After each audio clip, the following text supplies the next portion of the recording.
किसी बात की शंका नहीं है तो ओरिजिनल दो ना हमें। जब हमने 50 मशीन मांगी, आपने 10 मशीन भी नहीं दी, तो इससे क्या साबित होता है? इससे ये साबित होता है कि चुनाव आयोग कहीं ना कहीं प्रेशर में है या फिर झूठ के पाबंदे में बंधा हुआ है। क्यों? क्योंकि जनता की ओर बिल्कुल भी चुनाव आयोग आज नहीं देख रहा और जनता ने त्राही त्राही मचा रखी है। और जगह जगह लेकर जो है भारत के अंदर कोई राज्य ऐसा नहीं है जहां पर ईवीएम का विरोध नहीं हो रहा हो। जो विकसित देश है वो तो बैलेट पेपर पर कर रहे हैं, लेकिन आज जो भारतवर्ष के अंदर जो सत्ता में काबिज है आज वर्तमान के अंदर, उसका प्रेशर इतना है क्योंकि उन्हें पता है कि ईवीएम हटी और दुर्घटना घटी। अरे दुनिया में डिजिटल देश बहुत सारे हैं, जब उन्होंने इस ईवीएम को निकालकर बाहर फेंक दिया, वो बैलेट पेपर पर जो विकसित देश हैं, चाहे अमेरिका को ले लो आप, चाहे आप जो है जापान को ले लो, और भी मलेशिया, सारे देशों के अंदर जो है ईवीएम को हटा दिया गया, बैलेट पेपर पर लिया जा रहा है। लेकिन कहीं ना कहीं यहाँ सरकार के दबाव में आकर चुनाव आयोग खुद जिद पर उतरा हुआ है। खुद ने उसने डेमो दिखाने शुरू कर दिए, जबकि डेमो दिखाने की जरूरत नहीं थी।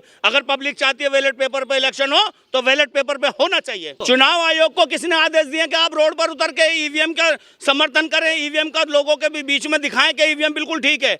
अगर आप चुनाव आयोग को सही बताते हैं, चुनाव आयोग के अंदर पारदर्शिता है, तो मैं ये कहता हूं कि जो विरोधी संगठन उतरे हुए हैं और वो ईवीएम मशीन मांग रहे हैं, उनको वो इलेक्ट्रिक मशीन दे देनी चाहिए और उनको साबित करने दो कि वो गलत है या चुनाव आयोग गलत है। जनता को शक हो रहा है इसलिए चुनाव आयोग को सड़क पे आना पड़ रहा है। हाँ, तो जनता को शक है जब तो नहीं, चुनाव आयोग का तो मतलब ही नहीं बनता।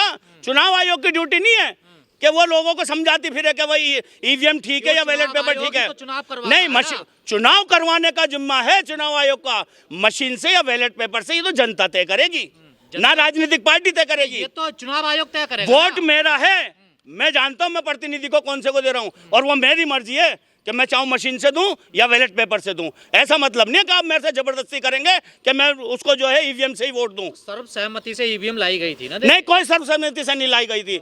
जब तक ईवीएम चल रही थी, जब तक लोगों को पता नहीं था ठीक था। आज लोगों को पता लग गया कि ईवीएम के अंदर गड़बड़ है और ईवीएम की वजह से ही आज लोकतंत्र खतरे में है, संविधान खतरे में। संविधान को बचाना, लोकतंत्र को बचाना, तो ईवीएम को है हटाना। जिस तरीके से पूरे देश के अंदर त्राही त्राही मची हुई है, पूरे भारत के राज्यों के अंदर और सारे राज्यों के अंदर ईवीएम के खिलाफ आवाज़ उठ रही है, विरोध हो रहा है और कहीं प्रदर्शन हो रहे हैं, कहीं ईवीएम जलाई जा रही है, कहीं धमकियां दी जा रही है कि अगर इलेक्शन हुआ तो हम ईवीएम को तोड़ेंगे।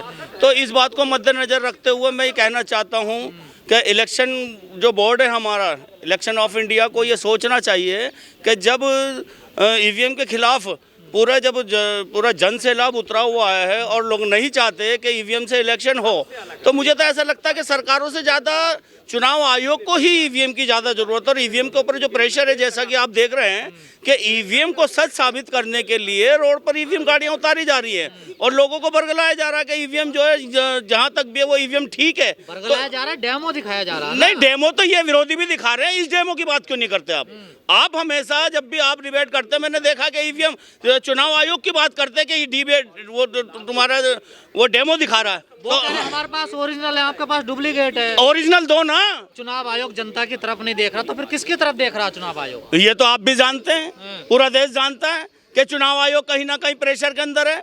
किसकी बात माननी चाहिए? मैं आपसे पूछना चाहता हूं कि इलेक्शन ऑफ इंडिया को किसकी बात माननी चाहिए? किसके? जब हम इलेक्शन जो है वो प्रतिनिधियों का नहीं होता, वो पब्लिक का होता है। लेकिन पब्लिक को दरकिनार कर अगर जबरदस्ती आप ईवीएम से वोट डलवाते हैं तो वो कहीं ना कहीं पब्लिक के साथ नाइंसाफी है। तो किसका दबाव है फिर चुनाव आयोग पर? बिल्कुल भारतीय जनता पार्टी का दबाव है, पूरी तरीके से दबाव है और पूरा देश जानता है इस बात को। लेकिन जो बुद्धिजीवी है वो रोड पर उतरे हुए हैं और ईवीएम का विरोध कर रहे हैं, लेकर किसान, फौजी, टीचर, सुप्रीम कोर्ट के वकील, चीफ जस्टिस, सारे के सारे जब उतरे हुए मैदान में ईवीएम का विरोध कर रहे हैं, तो चुनाव आयोग को कहीं ना कहीं इनके साथ सिंपैथी जतानी चाहिए, कहीं ना कहीं इनके दुख पर मरहम रखना चाहिए और कहीं ना कहीं चुनाव आयोग को स्पष्टता दिखानी चाहिए कि हम बिल्कुल स्पष्ट होकर चुनाव करवाएंगे। लेकिन चुनाव आयोग का कहीं भी ऐसा ऐलान नहीं आ रहा, कहीं भी यही तो ऐलान आश्वासन नहीं दिया जा रहा। बिल्कुल पारदर्शिता होंगे भाई, बिल्कुल फेयर चुनाव होंगे। और कौन से देश के अंदर आपकी बैलेट मशीन से हो रहा है, इससे क्या नाम ईवीएम मशीन से हो रहा है चुनाव? के सबूत देने का तो आप मौका ही नहीं दे रहे। मैंने पहले भी इस बात को कहा कि आप इस मोबाइल के लिए आप इस कंपनी से मोबाइल लेकर आए, आपने ये कहा कि इस मोबाइल को कोई माइकल हैक नहीं कर सकता। सेम इसी मॉडल को मैं हैक करके दिखा रहा हूं, लेकिन आप कह रहे जो मेरे हाथ में मोबाइल है उसे हैक करें, तो वो तो हम जब भी करेंगे जब आपने हाथ का मोबाइल आप हमें देंगे। वो प्रैक्टिकल थोड़ा, ये जो 50 ईवीएम आप मांग रहे हैं, ऐसा कौन देता? क्यों नहीं है प्रैक्टिकल? जब आप हमें देंगे और हम उसको जब उसको हम हैंग करके दिखाएंगे तो प्रैक्टिकल नहीं हुआ। या तो फिर आप इनके खिलाफ मुकदमा कर देना कि आपकी सोच गलत थी और आपने जो संदेश दिया पब्लिक को वो गलत था, आपसे ईवीएम हैक नहीं हुई। तो कोर्ट जाइए ना आप लोग। नहीं, कोर्ट भी गए हुए हैं, कोर्ट में भी डाल रखा है और रोड पर उतर के भी इस लड़ाई को लड़ी जा रही है। इतनी देरी क्यों है फिर सुप्रीम कोर्ट में सुनवाई? ये भारतवर्ष है, आपको पता है, जल्दी से तो यहाँ कुछ भी नहीं होता, ठीक है ना। यहाँ पर लाखों करोड़ों केस जो है पेंडिंग पड़े हैं और बरसों से पड़े हैं। ये तो अभी मुद्दा उठा है और ये सन 2018-17 से लोगों ने उठाना शुरू करा। और मेरा ऐसा मानना है कि अगर चुनाव आयोग बिल्कुल निष्पक्ष और पारदर्शिता रखना चाहता है तो आपके बैलेट पेपर से होने चाहिए इलेक्शन। आप लोग कह रहे हैं कि 2024 का चुनाव हम ईवीएम से नहीं होने देंगे। जी, एक तरह का धमकी दे रहे हैं आप लोग नहीं, हाँ। भारतीय जो हमारी भारत की जनता है वो चाहती है कि आपके ईवीएम से ना हो इलेक्शन, बैलेट पेपर से हो। अरे भैया, हम थोड़ी इलेक्शन लड़ रहे हैं, प्रतिनिधियों ने दिखाया कि मैंने, चलो ठीक है, मैंने पर्चा भरा, मैं प्रतिनिधि हूँ। मैंने जब हमारी वोट की पेटी खुली, जब वो इलेक्ट्रिक मशीन खुली, तो उसमें चलो मैंने माना मेरे पड़ोसियों ने वोट नहीं दी होगी, चलो मैंने माना रिश्तेदारों ने नहीं दी होगी, माना मेरे परिवार ने नहीं दी होगी, लेकिन खुद प्रतिनिधि तक का वोट नहीं निकला, तो इससे आप क्या समझेंगे? क्या पारदर्शिता है ईवीएम के अंदर? क्या कहना चाहेंगे आप? तो कोर्ट है ना उसका रास्ता। अरे कोर्ट में डाल तो रखा है, लेकिन इतनी जल्दी कोर्ट पक्ष में नहीं आएगा, ना ही कोर्ट, सारे सब दबाव के अंदर है। आप समझ रहे हैं कि कोर्ट बैलेट पेपर से कैसे चुनाव नहीं, कोर्ट से कौन सा मसला रास्ता हल हो रहा है आज के टाइम में? बिल्कुल पब्लिक उतरेगी रोड पर, और रोड पर उतर रही है पब्लिक, सारे बुद्धिजीवी उतरे पड़े हैं। बच्चे चुनाव में सर नहीं, कोई बात नहीं, लेकिन अगर पारदर्शिता अगर चाहती है चुनाव आयोग, जो हमारा इलेक्शन कमीशन है, अगर वो चाहता है तो बिल्कुल बैलेट पेपर पे होगा। और अगर नहीं तो ये तो पब्लिक के ऊपर है, पब्लिक किस तरीके से इसको फैसले को लेती है, क्योंकि फैसले तो सारे पर जनहित में तो आ नहीं रहे, सारे विरोध में आ रहे हैं जितने ही फैसले आप देख रहे हैं। कौन सा फैसला जनहित में आया? चुनावी चंदे को लेकर सुप्रीम कोर्ट ने कहा गैर संवैधानिक तुरंत बंद किया जाए। ये देखिए, नहीं, मेरी बात सुनिए, कहाँ मानी जा रही है उस बात को? क्यों माना नहीं जा रहा? नहीं, बिल्कुल भी नहीं। हम ये कह रहे हैं कि यहाँ पर आप देख रहे हैं कि लाखों की संख्या के अंदर आज जगह जगह जो है इसका विरोध हो रहा है।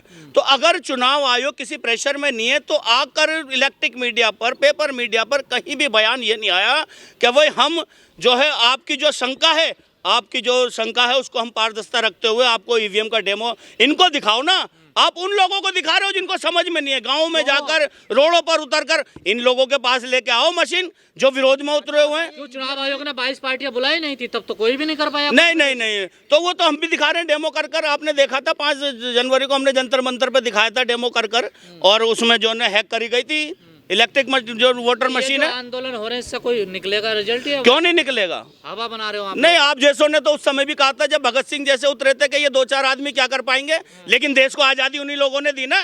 करोड़ों की संख्या नहीं है, करोड़ों के नाम नहीं लिखे जाते शहीदों में, कुछ चुनिंदा जिन्होंने इस देश को आजाद करने में अपने बलिदान दिए। ऐसे ही ईवीएम को बंद करने में जो कुछ चुनिंदा लोग लगे हुए हैं, इन्हीं का इतिहास रचा जाएगा। नहीं, चुनाव आयोग तो इस बात को मान ही रहा। अगर चुनाव आयोग तक ये बात अगर उसके कानों में जूं रेंगती तो कहीं ना कहीं सिंपैथी जताता या कहीं ना कहीं आश्वासन देता कि भाई हम लोग इसका कुछ ना कुछ तो रास्ता ऐसा निकलता। लेकिन कहीं ना कहीं जिद पे अड़े हुए हैं कि नहीं, पब्लिक चाहे त्राही मची रहे, लेकिन हम चुनाव जो है इससे ईवीएम मशीन से करवाएंगे।